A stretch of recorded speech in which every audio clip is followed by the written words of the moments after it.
1 week and a real huge epic disaster of a contract. Stugotz, I don't know if you know this, but I believe I have it right when I say the only champion that there has been that is paying a quarterback more than 12% of its payroll is Patrick Mahomes. Like, that's the entire list. The amount of money that the Browns have put into this disaster is franchise crippling. And to have in week 2 people not back away from Orlovsky saying it's Jameis time? When you saw what happened with Jameis, do you understand the level of disaster you're talking about at quarterback when you swap out Jameis and you immediately win the Super Bowl because all you did was eliminate his interceptions in Tampa Bay, and you went from 7-9 to Tom Brady and championship. Well, you replaced him with Tom Brady. So, I mean, in this case, you're replacing Deshaun Watson with Jameis Winston. I understand your larger point. Deshaun Watson has been a below-average quarterback for quite some time now. Like, he has. Like, it's a bad contract, no question about it. We could talk about all the off-the-field stuff. There is some new news there now with Deshaun Watson. He has been bad on the football field. Not only that, though, Stugotz, I will say, after watching your Jets last night get dismantled by the 49ers, that there is, I don't know what that sound was. I don't know, dismantle. I mean, it was 32-19. The Jets had a 7-6 lead. I mean, 7-3 lead, then 7-6. I mean, dismantle. Okay, like they got beat up pretty good. And I will tell you that first touchdown drive, Dan, was the greatest drive in Jets history. All right. After watching that, I would say there is no greater value in the sport than nothing more important than having value at quarterback. San Francisco can build that monster of a team, and they're playing the Jets, and you're like, oh, the Jets got all the money tied up in the quarterback. And the 49ers don't, and so they have players all over the field and don't have to have the great expensive quarterback. They did that without Christian McCaffrey last night. Amazing. Yes. I've got Aaron Rodgers takes, but I'd like to revisit the Deshaun Watson thing before we veer too far off of it, because there was another allegation, a lawsuit that had been reported on, and the details are out on the internet, and you should read that. Have some discretion before you do, because this is being painted as a sexual assault allegation. The details make it very clear that what allegedly happened here was a rape. That is the allegation. This is really vile, really violent, really terrible details that are going on there. And now the football aspect of it, because there were a lot of people that were ride or die with their Cleveland Browns and stuck with them and defended Deshaun Watson. And a lot of people are now engaging in bad faith conversations. It's like number 27 was a bridge too far for you. And now this is conveniently being held up. And I would say pay attention to some of the sources reporting on this, not specific to the lawsuit itself, but the spin on how to get out from this contract.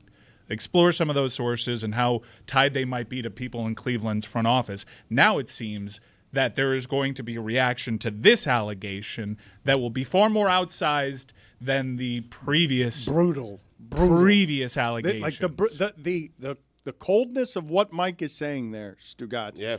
That the number of people who will defend this behavior if they think their quarterback is good, and then the strategic leaking on stuff that makes you wonder, are they trying to get out from under the contract? Because now everyone can see it's a horror.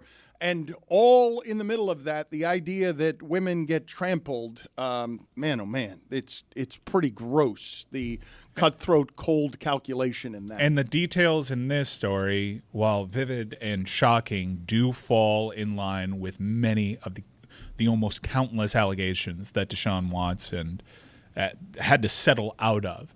And some of the reporting spin on this that I've seen is that this would be considered a whole new incident and would not be grandfathered in with the previous NFL ruling on him. And yes, there is a possibility that Cleveland can get out from the worst contract in the history of pro sports. And that is where people's minds first went. We'll say he is still a monster. This is an overwhelming amount of allegations. Things here are bad and always have been. And just because you now have certainty that he can't be the guy that he once was, you want to go out there on that island as you perceive it to be and now have an issue with it? You miss me with all of that. Cleveland should have never brought this individual in. He should not be playing football. this was only a matter of time when you consider the laundry list of allegations against him.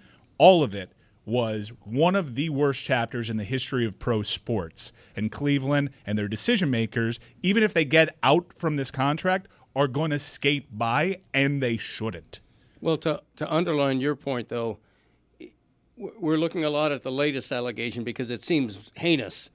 But there were 2 or 3 dozen women a couple of years ago who lined up and told their stories about his misbehavior, sexual misbehavior. And so this is nothing new. It's worse maybe in some ways, and it's recent, but this guy's been a scourge on the NFL brand for years now. Okay, but we spent a lot of time talking about that contract, and I will remind you. The Dolphins were also interested in Deshaun Yes, they Watson. were. Multiple Absolutely. teams were interested in Absolutely. Deshaun Watson. Look, we can do this again. I'd rather not. I'd just like to point out to you that the Dak Prescott contract that was signed was purposefully $1 million more guaranteed than what was the precedent-setting contract of Deshaun Watson that makes it such a disaster.